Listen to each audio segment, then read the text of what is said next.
Seja bem-vindo ao Seminário de Teologia e Vida Cristã Palavra da Vida. Você está em mais um curso de teologia cuja proposta é fazer alargar o seu conhecimento na área teológica, um curso descomplicado, contextualizado, provocativo, reflexivo e que faça sentido para a nossa vida cotidiana, porque entendemos que não só a construção conceitual da teologia, respeitando as correntes da teologia construída nesses quase 2000 anos, mas isso só não é suficiente. Nós pretendemos que a partir do entendimento bíblico, dos conceitos esclarecidos, nós possamos reproduzir isso em uma espiritualidade no nosso cotidiano e nas relações. Assistem depois. Hoje nós vamos encerrar essa matéria, tá? É a 8ª aula, né? Então estamos aqui 2 meses falando sobre esse tema, sobre a doutrina do pecado, né? O que a Bíblia diz sobre isso. Não é que nós vamos esgotar o assunto, nós tratamos de todos os pontos, não. Né? Existe uma série ainda de pontos que nós poderíamos estar abordando, mas infelizmente nosso tempo é curto, é limitado, eu preciso também, né? Tá estipulando o máximo de aulas, senão a gente prolonga muito o curso, né? Então são 26 matérias e aí a gente precisa tomar cuidado, senão alonga muito, né? Bora lá. Tati chegou aqui também, coisa boa. Então vamos lá, hoje com as irmãs do Círculo de Oração, nós vamos ter a nossa última aula, tá bom? Eu quero falar, e antes que eu fale aqui, né, daquilo que eu quero propor para vocês, para a gente refletir, eu queria saber de vocês, o que vocês ouviram até aqui, se ficou algum ponto, alguma interrogação, se de repente querem que eu volte em algum ponto que, né, vocês queriam saber um pouco mais. Bora aproveitar esse início de aula para de repente fazer aí uma recapitulação em alguma coisa, ou eu tentar acrescentar, né, alguma informação sobre o que nós falamos até aqui. Alguém de vocês, 3, gostaria de estar?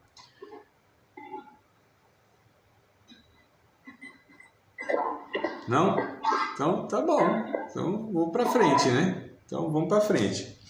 Eu queria falar para vocês sobre a iniquidade, o pecado de iniquidade, né? A gente tem algumas falas, né? A gente vai criando, né, algumas frases.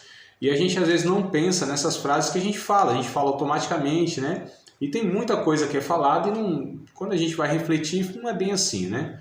Por exemplo, não existe pecadinho nem pecadão. Existe. Existem pecados e pecados, né? Nem todo pecado ele tem as mesmas implicações, as mesmas consequências, as mesmas gravidades. Por exemplo, no texto de Paulo, na primeira carta aos Coríntios, no capítulo de número 3, ou 6, porque são textos bem paralelos, tá? Eles vão falar de pontos bem parecidos. Quase se repetem, na verdade, esse texto, tá? Tem o 3, o 18, né? E o 6 e 18. Mas eu acho que é o 6 e 18. Vamos lá. 6, 18, 19 e 20. 1 aos Coríntios, capítulo 6, versos 18 ao 20. Fugir da prostituição. Todo pecado que o homem comete é fora do corpo. Então, olha só. Mas o que se prostitui peca contra o seu próprio corpo. Ou não sabeis que o nosso corpo é o templo do Espírito Santo que habita em vós, proveniente de Deus, e que não sois de vós mesmos? Porque fostes comprados por bom preço. Glorificai, pois, a Deus no vosso corpo e no vosso espírito, os quais, corpo e espírito, pertencem a Deus, porque por ele foram comprados, né? O 3 e 16 também, ele vai falar algo bem parecido, que o nosso corpo é templo do Espírito Santo, né? Não sabeis vós que sois o templo de Deus e que o Espírito de Deus habita em vós? Verso 17. Se alguém destruir o templo de Deus, Deus o destruirá, porque o templo de Deus, que sois vós, é santo. Então a gente percebe que há pecados que eles são externos e há pecados internos. Pecados externos é quando se faz aquilo que não envolve o corpo, que não atinge o corpo, que não afeta o corpo, né? Então, a prostituição que é colocada aqui, mas a gente poderia falar de outras coisas, né? Como, por exemplo, não só na área sexual, né? Mas o uso de drogas, o se alimentar mal, o sedentarismo, o dormir mal, tudo isso de alguma maneira é um pecado contra o corpo, né? Claro, percebam, André, mas você está colocando a prostituição e dormir mal como o mesmo pecado? Não. Só para a gente ver, que olha como tem gravidades, implicações diferentes. Mas tudo é pecado. Porque o que é pecado? Pecado é tudo aquilo que ofende a natureza de Deus em nós. Pecado é tudo aquilo que mancha ou que distorce, deforma a imagem de Deus em nós. Tudo que degrada o ser humano. Tudo que prejudica o ser humano em tudo que ele é, no seu corpo, na sua alma e no seu espírito, né? Então, pecado é fazer aquilo para que Deus não nos criou para que fosse feito, né? No sentido prejudicial. Então, pecado é isso. Então, dificilmente nós não pecamos. Por quê? Pecamos por via do pensamento, pensamos o que não devemos pensar. Por via do sentimento, sentimos aquilo que nós não devemos sentir. Por meio das palavras, falamos aquilo que nós não deveríamos falar. E por meio das ações, fazemos coisas que nós não devíamos fazer. Então, são 4 vias que pecamos. E dificilmente, não, impossível, nós não pecarmos por uma dessas. Às vezes a gente consegue, né, por 3, por uma não. Ou às vezes por 2, por 3, por todas, né? A questão é, amadas, que a gente peca, é inevitável não pecar, porque somos pecadores. Aí você pergunta, André, mas você está se referindo àqueles que não aceitaram a Cristo ou os que já aceitaram a Cristo? Os que são regenerados ou os que não são regenerados? Os dois, igualmente, eles são pecadores. O crente, o regenerado, ele não deixa de ser pecador. Ele deixa de ser governado pela sua velha natureza pecadora. Tá? Então, esse é o ponto. Nós somos pecadores por ser seres humanos. O ser humano é pecador na natureza, né? É por isso que Deus mudou a natureza, ou melhor, transformou a natureza e nos deu uma nova natureza, que é a natureza regenerada, o novo homem, o homem espiritual, né? Como a gente fala, né? O Espírito de Deus em nós criou, gerou, ressuscitou, né? Nos gerou novamente, que é o novo homem. A questão é, a iniquidade, que diz aqui em 1 João capítulo 5, eu gostaria de ler com vocês, se vocês também, se puder, tiver com Bíblia, né, aberta e tal, que nós pudéssemos estar lendo esse texto aqui, de primeira carta de João, não é evangelho, é carta, tá? Lá no finalzinho da Bíblia, 1 João capítulo 5, versos de número 16 e o verso de número 17. Diz assim, pelo menos na versão que eu tenho, né? Se alguém vir seu irmão cometer pecado que não é para a morte, orará e Deus dará vida àqueles que não pecarem para a morte. Há pecado para a morte e por esse não digo que ore. Toda iniquidade é pecado e há pecado que não é para a morte. Percebam como a Bíblia diz que existe pecado e pecado? Então há pecado para a morte e pecado que não é para a morte. Existe pecado que ele gera a morte, né? Às vezes a questão até diretamente. O texto vai dizer que toda iniquidade é pecado. Quem é o iníquo que a Bíblia diz, né? O iníquo. Quem é o iníquo? É aquele que peca presunçosamente. É aquele que peca e ele se vangloria no pecado. É aquele que peca e não se arrepende do seu pecado. É aquele que peca e expõe com orgulho o seu pecado. Tem um texto muito interessante lá no Antigo Testamento, em Números, capítulo 15, verso 30. Eu até gostaria de ver com vocês aí, em versões que vocês tenham diferente da minha, né? Se traz uma outra expressão. Porque no capítulo 15 está Números, capítulo número 15, verso 30. Deixa eu ver se eu anotei certo aqui, né? Às vezes eu anoto errado. Até falo certo, mas anoto errado. Aí não adianta, né? Então, Números, capítulo 15, versículo número 30. A expressão que tem aqui na minha Bíblia é que pessoas que pecam, mas a alma que fizer alguma coisa, a mão levantada. Esse é o termo, a mão levantada. Tá? Mas a alma que fizer alguma coisa, a mão levantada, quer seja dos naturais, quer dos estrangeiros, injúria ao Senhor e tal alma será extirpada no meio do seu povo. Essa a mão levantada de vocês aí tem diferente o termo, não? Tá a mão levantada também? Adriana? A minha fala é atitude desafiadora. Atitude, ó. Pecaram com atitude desafiadora. Tatiele, a sua também? Tá igual? Tá diferente? Tá. Ah, tá. Tá aí Tudo bem, tá escrevendo a Bíblia dela ali. Então, tá, depois aí você confere, tá? Então, olha só, vamos lá. A mão levantada, a atitude desafiadora, não é isso? A ideia é, pecaram voluntariamente. O Antigo Testamento não tinha sacrifício para esse tipo de pecado, né? Você vê em Levítico, dependendo do pecado, você tinha um sacrifício específico para aquele pecado cometido, né? Então você tinha vários pecados e vários sacrifícios que eram direcionados a cada tipo de pecado. Ao pecado voluntário, não existia sacrifício no Antigo Testamento, na Antiga Aliança. E esse pecado à mão levantada, com atitude desafiadora, com presunção, ele pode se assemelhar ao pecado de João aqui, ó, que é um pecado para a morte, aquele voluntário. A pessoa sabe, a pessoa tem consciência, ela vai e pratica conscientemente, mas não uma vez ou outra vez.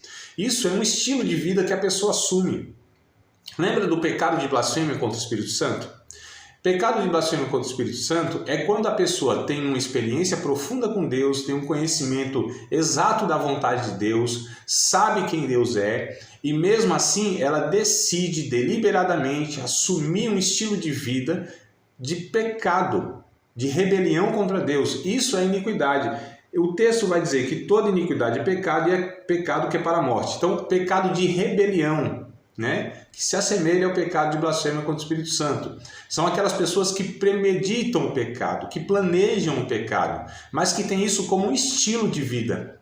O pecado em nós, como eu disse, qual é a diferença nós servimos a Deus e aqueles que não servem a Deus? Todos pecamos. Então não é essa a diferença, que eles pecam e nós não. Todos pecamos.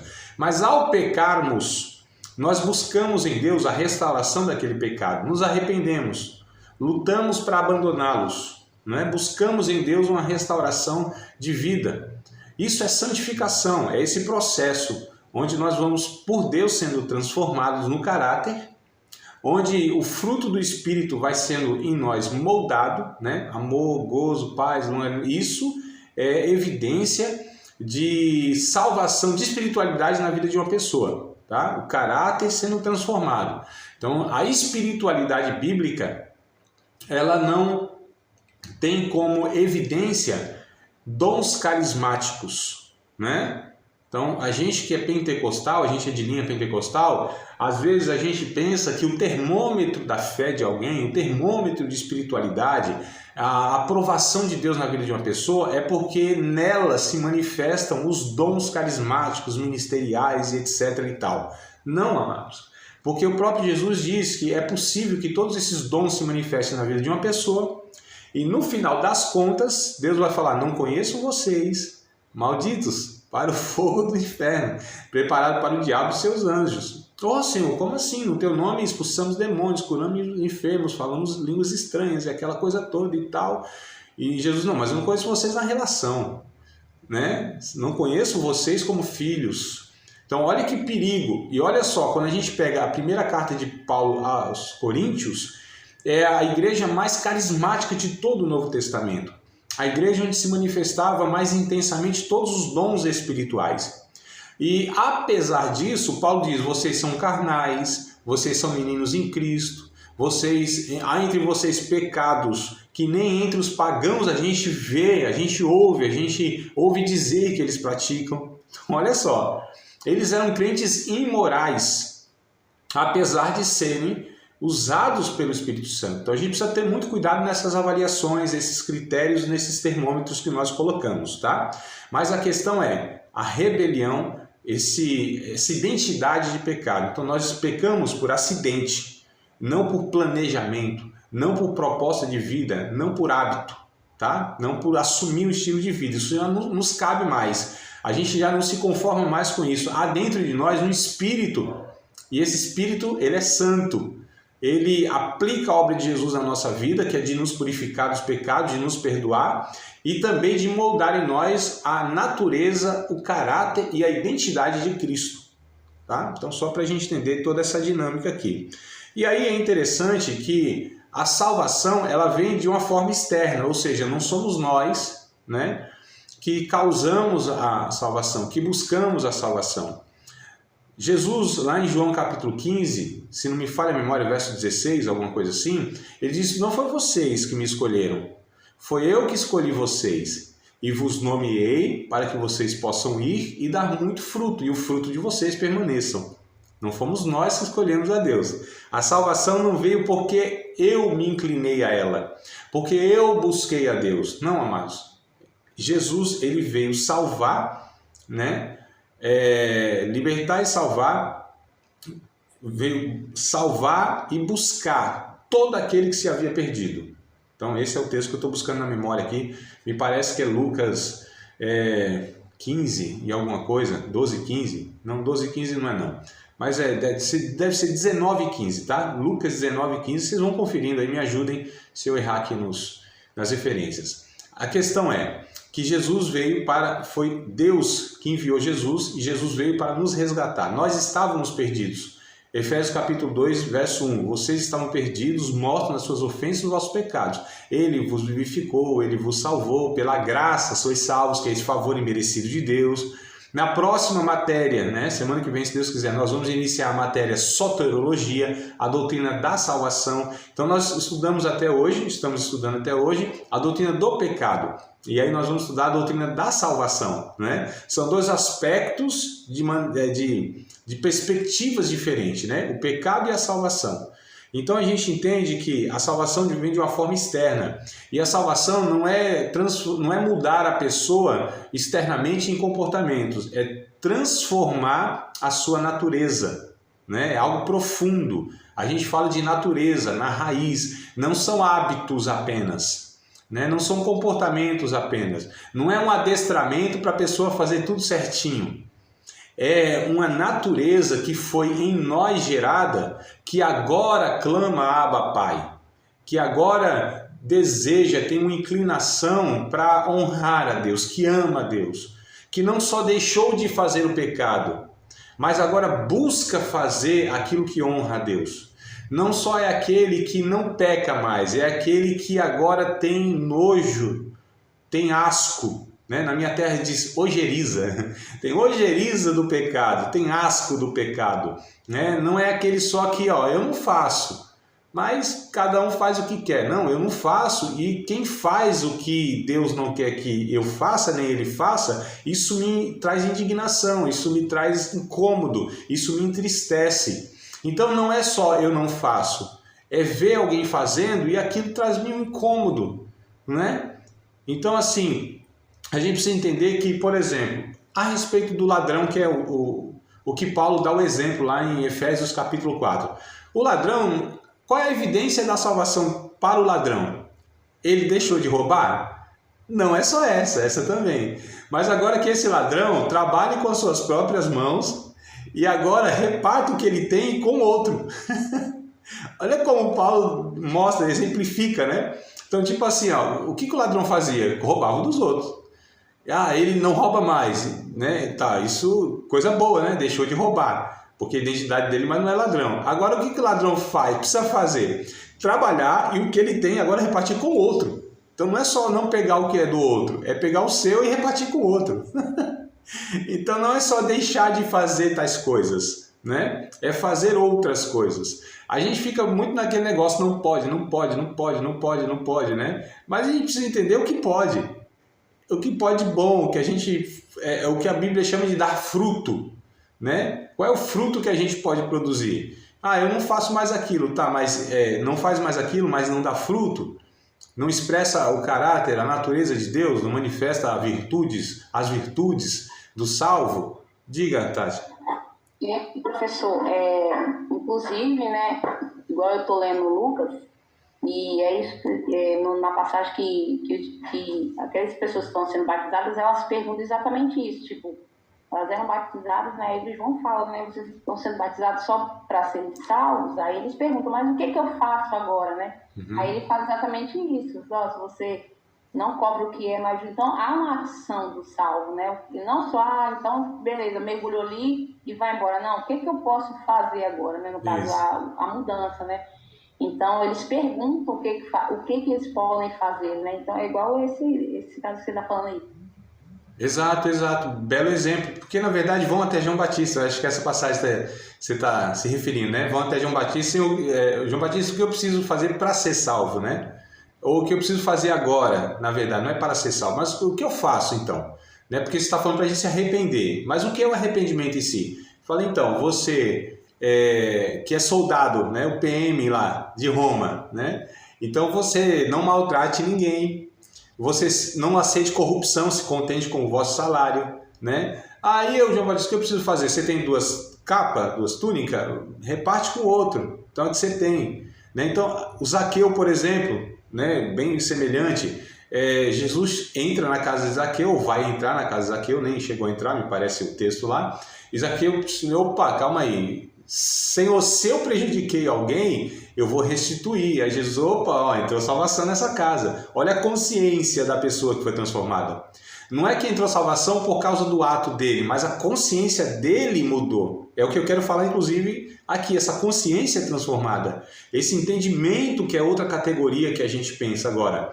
Né? E essa mente de Cristo que nós recebemos nos leva a estar preocupado com o que fazer para manifestar a natureza de Deus. Não é fazer coisas como mérito para receber, porque já recebemos, já somos salvos.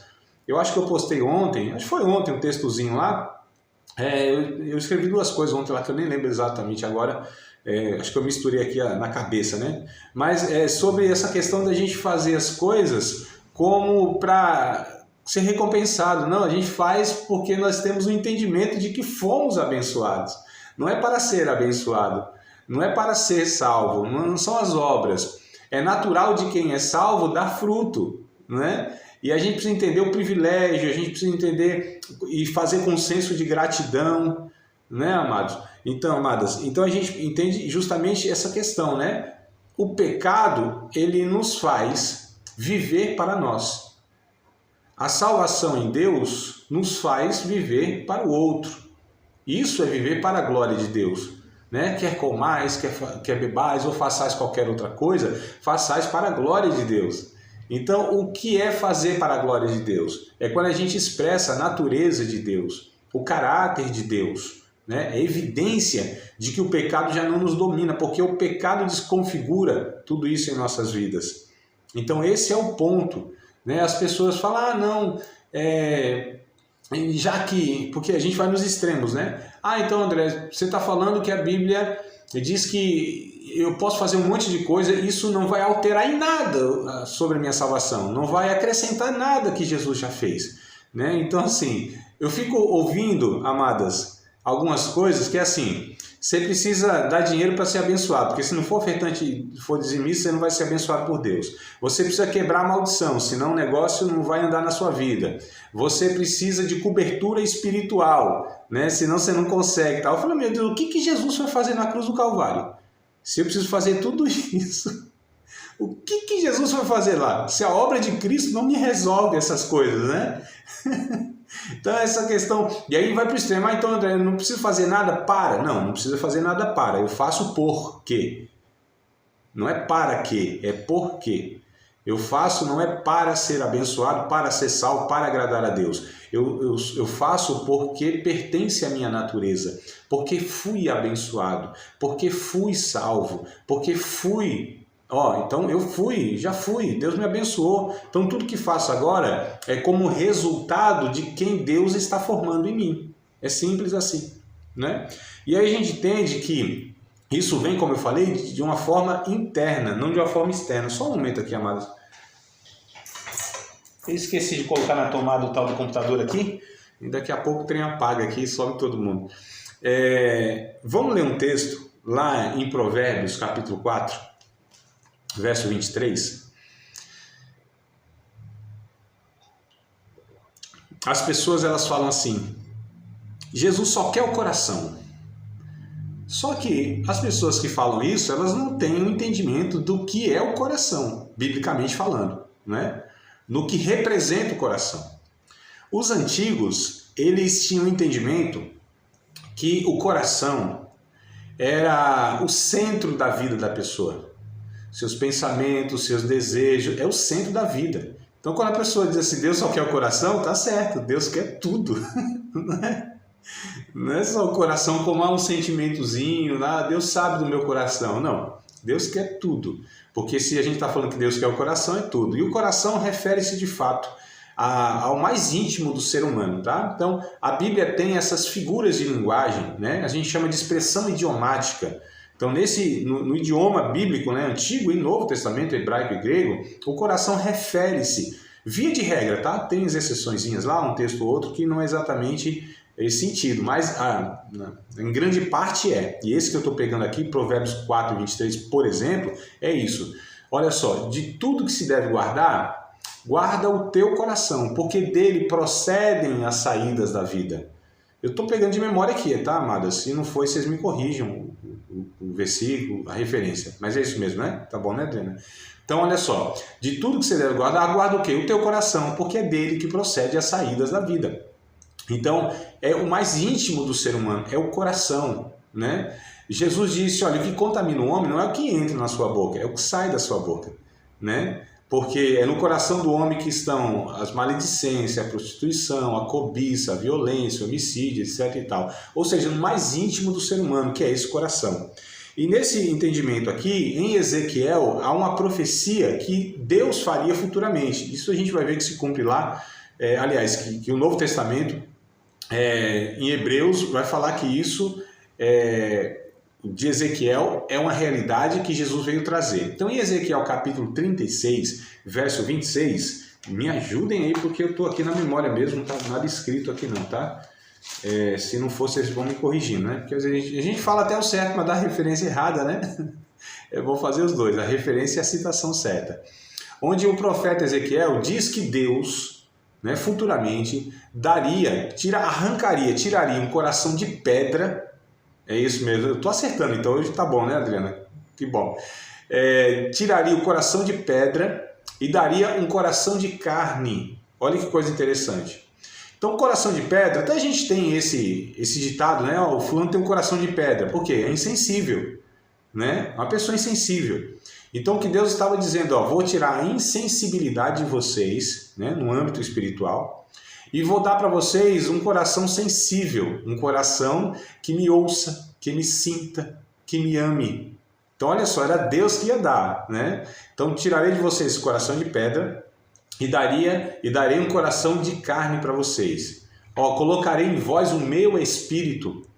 É interessante, a gente está em Ezequiel, mas Isaías vai ter um texto, né? E Jesus, lá em Mateus, capítulo de número 15, verso de número, verso 8, acho que é 15 e 8 de Mateus, Jesus vai dizer assim, citando Isaías, né? Vocês me honram com os lábios, mas o coração de vocês está longe de mim, né? Então o coração aqui, como sendo de fato o centro da vida humana. E aí Deus colocaria em nós um coração de carne, sensível, e dentro de nós o seu espírito, para que nós pudéssemos amá-lo, adorá-lo, se relacionar com ele. Então olha só como esse coração ele é dado, né? Agora o coração entenda como mente, como sentimento, como tudo que é mais íntimo do ser humano, né? Então o coração se refere ao órgão, o órgão coração, e não se refere também a sentimentos. Também os envolve, mas é muito mais a compreensão, o entendimento do que sentimento propriamente dito, tá? Quando a Bíblia fala de coração, né? Quando a gente pega Romanos capítulo de número 12, verso 1 e verso 2, Romanos 12, verso 1 e verso 2, vai nos falar dessa transformação, desse entendimento, dessa compreensão transformada. Então olha que coisa interessante, né? Os nossos cultos, eles via de regra, eles são de cunho emocional. Eu não sou contra, amadas, esse aspecto, pelo contrário, eu sou pentecostal, eu fui salvo numa igreja, né, para lá de pentecostal, tive as experiências pentecostais, sou batizado com o Espírito Santo, falo uma língua estranha, tenho as experiências com Deus, então o pacotinho está completo aí, tá certo? Mas eu sei muito bem que essas coisas, elas não são a alma do Evangelho, elas não transformam propriamente dito as pessoas, né? Então as emoções, elas são insuficientes, ineficazes para transformar caráter. O quebrantamento, ele é fundamental, ele é importantíssimo na nossa vida. O quebrantamento é o que liga, é a ponte que liga o que eu sei com aquilo que eu faço. É preciso o quebrantamento ligar essas coisas, né? Então a gente sabe e a gente faz. O que liga essas coisas é o quebrantamento, né? Só que eu percebo que muitos cultos nossos, das nossas igrejas pentecostais, o cunho é muito apelativo emocional. Desde as músicas até a própria pregação. A condução é para arrepios, a condução, ela de fato é para nos levar ao choro, né? Como eu disse, isso necessariamente não tem nada de errado. Se for, né, de fato colocado no seu devido lugar, com a proporção correta para que a mente seja transformada. Olha o que Paulo diz em Romanos. Rogo-vos, pois, irmãos, pela compaixão de Deus, que apresenteis os vossos corpos como sacrifício vivo, santo e agradável a Deus, que é o vosso culto racional, né? Vosso culto racional. E não vos conformeis com este mundo, mas transformai-vos pela renovação do vosso entendimento, para que experimenteis qual seja a boa, agradável e perfeita vontade do Senhor. O que Paulo está dizendo? Que o culto, ele precisa ser racional, o entendimento precisa ser transformado, né? Isso é o que a gente chama no original lá de metanoia, né? A mente expandida, a mente transformada, porque o pecado cegou o entendimento dos incrédulos. O pecado, ele faz com que nós possamos reger a nossa vida pela nossa alma, pelo que nós pensamos, amados. A nossa mente, ela é uma mente cega da revelação de Deus. Segundo aos Coríntios, capítulo 4, verso 4. O Deus desse século cegou o entendimento dos incrédulos, para que não lhes resplandeça o evangelho da glória de Deus em Cristo Jesus. Então, entendimentos cegos, né? Mente precisa ser transformada. Quando a gente lê 1 aos Coríntios 2:16, nós recebemos a mente de Cristo. Então, é o entendimento. Porque quando o coração, que ele é enganoso, como diz Jeremias, né? 17:5 me parece, o coração ele engana, os sentimentos eles os traem. O sentimento, eles assim, do jeito que vem, vão. Os sentimentos são enganosos. O sentimento é algo muito complicado do ser humano, né? Então, se a gente fosse regido por sentimento, amados, tem hora que eu estou com vontade, tem hora que eu não estou, tem hora que eu sinto, tem hora que eu não sinto, né? A gente não é regido por esse aspecto da vida humana. A gente é regido pelo nosso entendimento, pela nossa compreensão. Paulo disse, me parece que é 2 Timóteo, capítulo 1, ele disse, eu sei em quem eu tenho crido. Ele não disse eu sinto.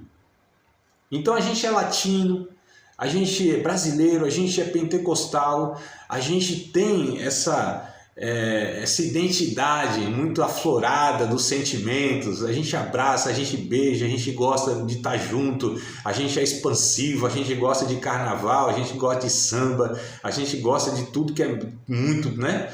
Aquela coisa toda e tal. Somos brasileiros, somos dessa forma e não tem nada errado em si. Agora o que a gente precisa ter muito cuidado é que o que precisa ser transformado em nossas vidas, amadas, é o entendimento, é a compreensão, é o raciocínio, é como nós pensamos. Isso tudo deve ser subjugado, né? Onde está a salvação? Na armadura. Acho que eu já falei para vocês em outra aula. Onde está na armadura lá do Efésios capítulo 6, onde está a salvação? É no escudo? É na espada? É na couraça? É nos pés? Na cabeça? Né? Então, capacete da salvação, campo de batalha, é aqui, ó. Porque a partir disso, dessa compreensão, é a partir de onde nós regemos, tomamos as decisões das nossas vidas. Então, assim, eu posso não sentir um monte de coisa, só que se eu tenho uma compreensão, um entendimento da vontade de Deus, isso aqui vai subjugar o sentimento quando ele não corresponde, né? Amar, por exemplo, é uma matéria de vontade, é um mandamento a ser obedecido, não é ser sentido. Amai vossas mulheres, o marido, amai os vossos inimigos, né? Então, olha, é matéria de vontade, é mandamento a ser obedecido. O mandamento foi dado e eu tenho condição de ter o comportamento pelo mandamento, não o sentimento.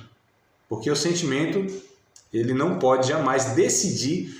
Quando a gente toma decisões pautado em sentimento, quando a gente fala aquilo que está no nosso coração em momentos críticos, possivelmente a gente vai ter que se arrepender, a gente vai ter que arcar com as consequências, porque nós tomamos uma decisão a partir do sentimento.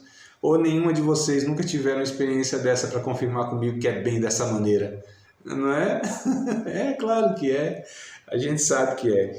Então a gente entende aqui, olha que coisa interessante, que a salvação, né, ela precisa ser assim porque o pecado atingiu tão profundamente a natureza do ser humano que a gente precisa agora ser transformado de dentro para fora.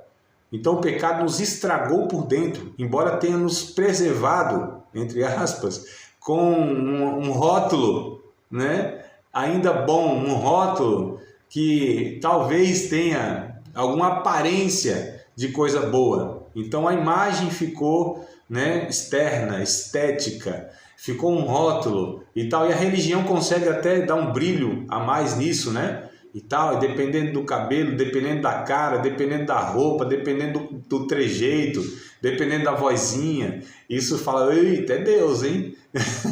Né? Olha que santa, olha que santo. Mas dentro que é o grande problema do ser humano, é internamente. É por isso que é internamente que nós precisamos ser transformados. O Colossenses, Paulo escreve aos irmãos lá da cidade de Colosso, no capítulo 3, ele diz, olha, se já ressuscitaste com Cristo, eu acho interessante como Paulo coloca a condição, né? Nasceram de novo, o Espírito de Cristo está em vocês, se vocês têm o Espírito de Cristo, se vocês nasceram de novo, se vocês ressuscitaram.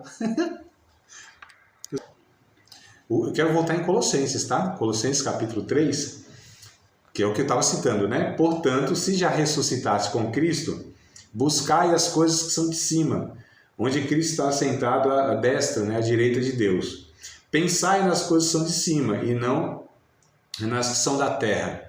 Então, quando Paulo ele diz sobre essa questão, ó, vocês ressuscitaram com Cristo. Se vocês ressuscitaram com Cristo, ou seja, se vocês de fato nasceram de novo, então nós devemos buscar, pensar naquilo que vem da eternidade, aquilo que é de Deus. Ele fala aquilo que é de cima, né? Ou seja, aquilo que é de ordem eterna, aquilo que é da natureza de Deus. Ele compara, né? Não das coisas daqui da terra, ou seja, aquilo que é gerado pelo homem sem Deus e tal. Então essa mente que ela busca, ela deseja, ela olha para o alto no sentido figurado de quer buscar a Deus, não se encanta com as coisas aqui deste mundo, que tem muita coisa que encanta, muita coisa bonita, tem muita coisa aqui que fascina, né? Muita coisa que nos atrai aqui nesse mundo, nessa vida. Algumas são legítimas e outras não.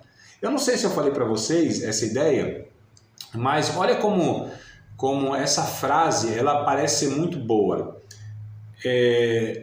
O que eu posso aproveitar deste mundo sem desagradar a Deus? Não parece uma frase boa? O que eu posso aproveitar deste mundo sem desagradar a Deus? O que vocês acham? Não parece um pensamento correto? Né? O que eu posso aproveitar de tudo aqui sem desagradar a Deus. Agora vou mudar aqui a frase, ou o pensamento. O que eu posso abandonar deste mundo para agradar a Deus? Tem diferença. Parecem ser pensamentos iguais, mas olha a motivação, a origem, a disposição, o desejo.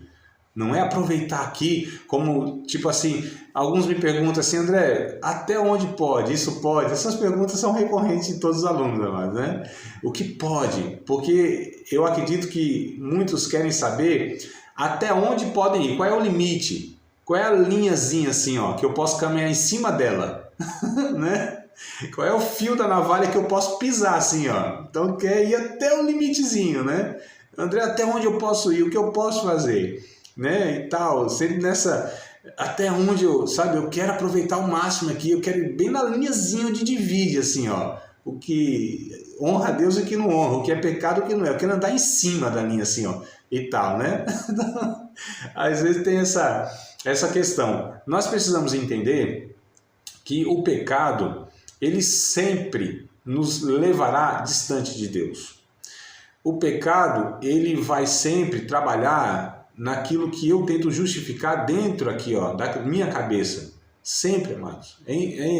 Invariavelmente assim, né? Muitas vezes a gente vai conversar com algumas pessoas e a gente percebe que ela está querendo achar uma justificativa bíblica para viver um estilo de vida ou para fazer isso ou aquilo. E a gente faz isso, vocês, eu, todos nós. Em momentos críticos da vida, a gente quer achar a gente peca evangelicamente, né?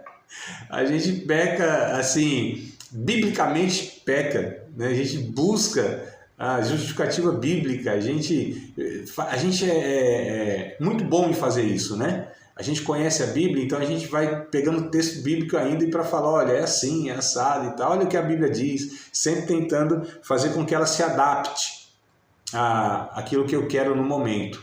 E o pecado, tem um texto lá em Provérbios, tem 2 textos em Provérbios, na verdade. Um diz assim, eu acho que um em Provérbios e outro é em Jó, né? São bem parecidos. Que o pecado, ele é muito doce, né? O paladar. Mas quando desce no ventre, ele tem o seu amargo. O pecado é como roubar água escondida, né? O pecado é como você comer uma coisa escondida, mas você vai mastigando e parece que está mastigando pedrinhas, né? Tem um provérbio que ele dá essa ideia. Então esse engano do pecado, né? Essa coisa que a gente vai tentando burlar a nossa própria consciência. Martinho Lutero, o grande reformador, ele diz o seguinte, é perigoso para o homem, ou a mulher, o ser humano, né? Ir contra a sua própria consciência. Tentar burlar a nossa consciência, ir contra aquilo que nós entendemos. Olha só. E aí o texto vai dizer, busque as coisas que são de cima, pense nas coisas que são de cima. Tem um texto, amadas, em 2 Coríntios, eu queria muito que vocês gravassem esse texto, tá? Memorizassem esse texto, que vocês absorvessem, carregassem esse texto no coração de vocês, ó, no coração, né? Mente e coração. 2 Coríntios, capítulo 10, verso 4 e verso 5. Porque se fala muito de batalha espiritual, né?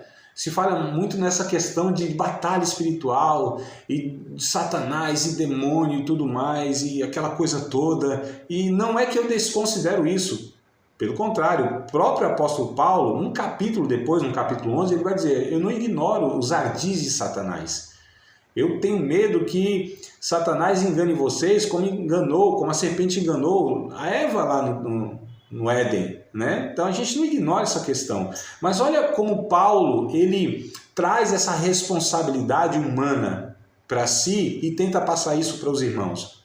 Ele diz aqui em 2 Coríntios, capítulo 10, segunda carta de Paulo aos Coríntios, capítulo 10, verso 4 e verso 5. Isso aqui é uma batalha espiritual muito grande, né? Porque expulsar demônio é fácil. O difícil é trabalhar coisas dentro de nós. O difícil é subjugar o nosso desejo, o nosso pensamento a Cristo. O demônio é externo. O demônio se expulsa. A autoridade está em Cristo. A grande dificuldade, a peleja que nós temos diária é lidar com a gente, amados. Um dia eu falei assim na sala de aula, né? Eu luto com os meus demônios. E um aluno disse, não, professor, misericórdia, você não tem demônio, você tem Espírito Santo. Aí ele não estava entendendo que eu estava figuradamente falando. Os meus demônios são, né, os pecados, as dificuldades, as inclinações, as tendências. E tudo isso, amados, que nós bem sabemos. Todos nós fomos sinceros com a gente mesmo, a gente sabe qual é a luta que a gente enfrenta diariamente, né? Mas olha só o que Paulo diz em 2 Coríntios 10, 4 e 5. Porque as armas da nossa milícia não são carnais, mas sim poderosas em Deus para a destruição das fortalezas, destruindo os conselhos e toda altivez que se levanta contra o conhecimento de Deus, e levando cativo todo entendimento à obediência a Cristo. Levando cativo, olha só, todo entendimento à obediência a Cristo. Ô, Tatiele, que tem aí de novidade para a gente nessa versão, a mensagem, hein? Que você está aí olhando nela. O que ela está escrito aí de coisa interessante? Que é bem diferente isso aí, né? Vê se compartilha com a gente aqui que vai fazer uma diferença, talvez, não sei. É 2 Coríntios 10 o quê? O 5, só o 5 só. É porque aqui não fala. Não fala, né? Onde é, tipo assim, tá assim, 3 ao 6. Aí eu não sei onde é o 4, entendeu? Valendo aí que eu vou achar aí o termo. Por favor.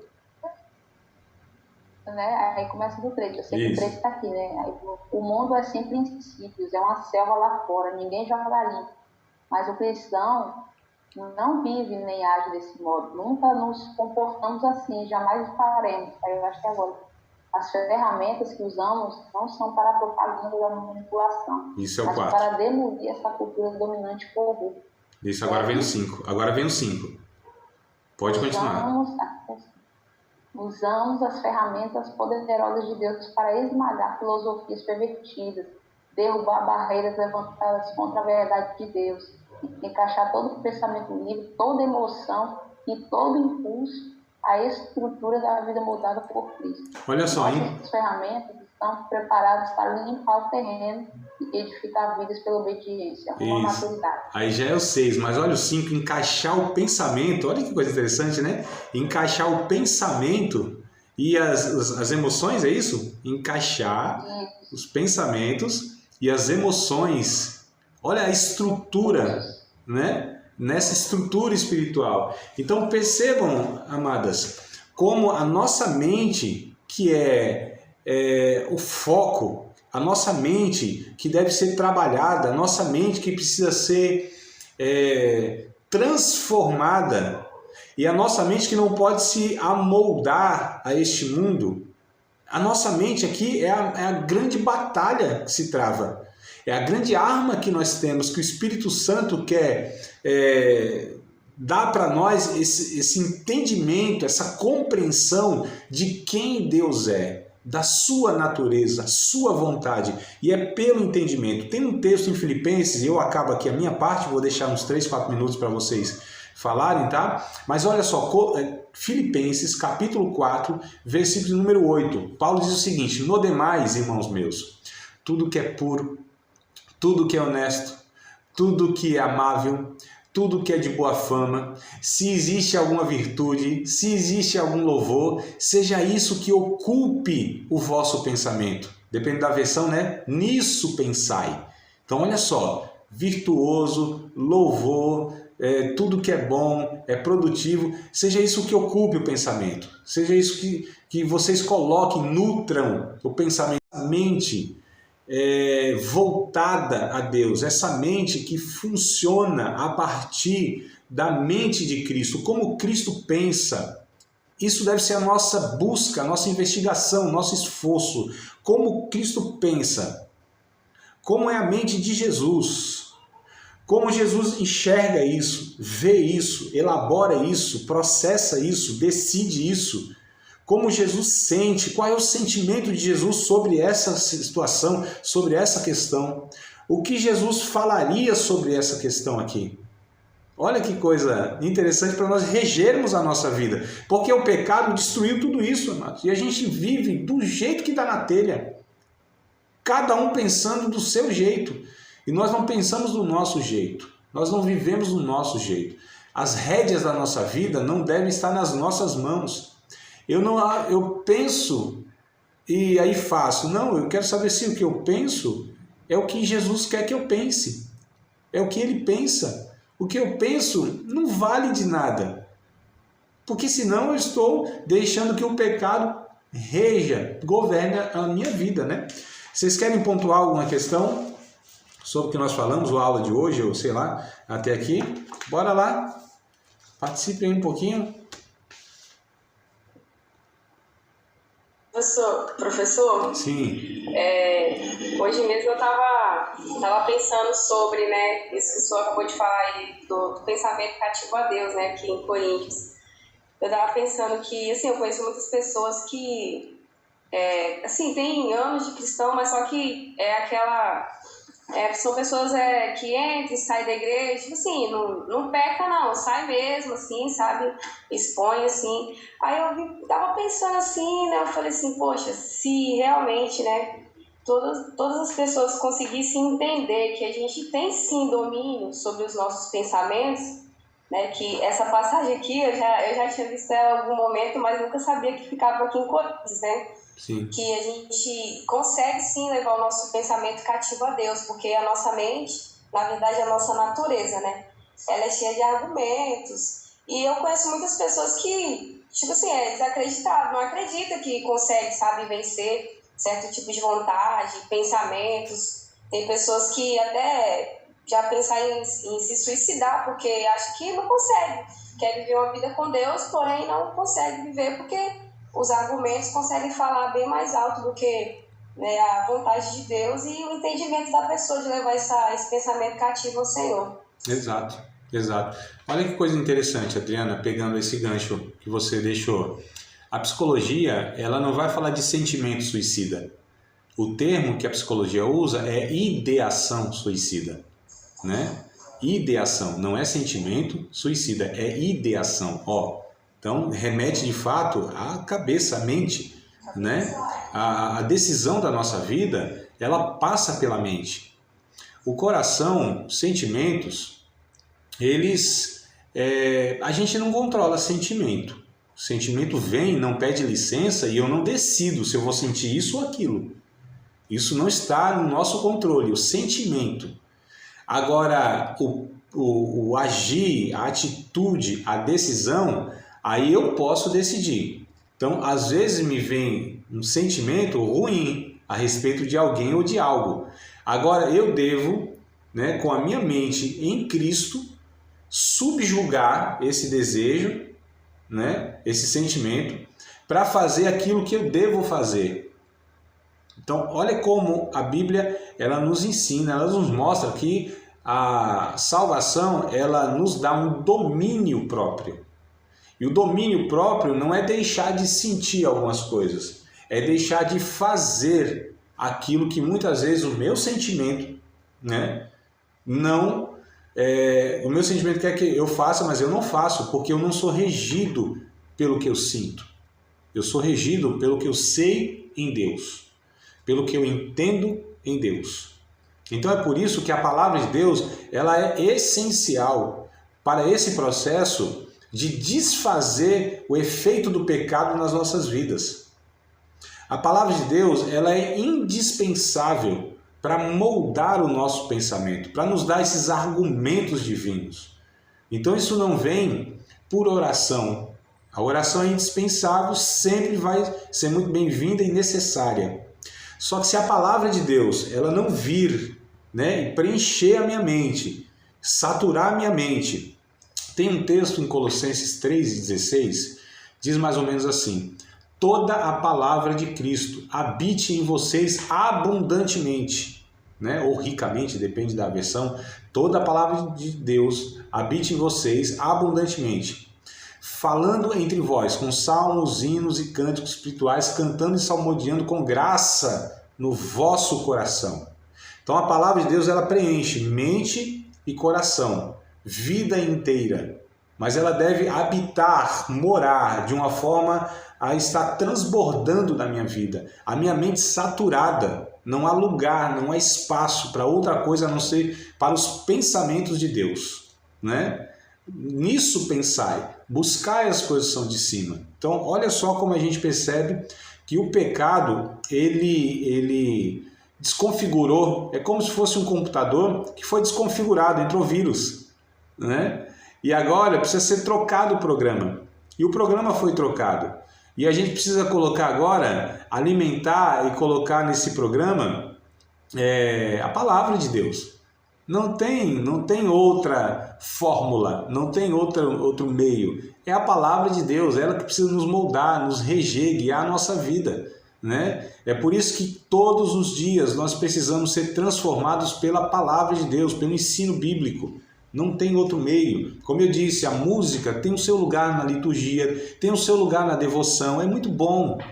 Infelizmente, no nosso país, nós temos muitas músicas que são antibíblicas, que não contêm a revelação de Deus, que não contêm a verdade de Deus. Infelizmente, eu sei que, né, alguns de vocês aí são bem voltadas à música, e glória a Deus por isso, mas infelizmente a gente tem uma musicalidade muito superficial no sentido bíblico no nosso país, né? Então a gente é prejudicado por isso. A música não é a palavra de Deus cantada, né? Como pregações também, infelizmente muitas pregações elas deixam muito a desejar, não são bíblicas, não são alimentos espirituais, né? Então a gente é prejudicado nisso, mas a palavra de Deus, ela cantada, ela pregada, aconselhada, evangelizada, instruída, deve ser a palavra de Deus que deve saturar a nossa vida, porque a Bíblia diz: conhecereis a verdade vos libertará. E essa verdade que atinge a minha compreensão, minhas categorias de entendimento. Eu penso não como eu pensava, né? Eu penso não como eu quero pensar.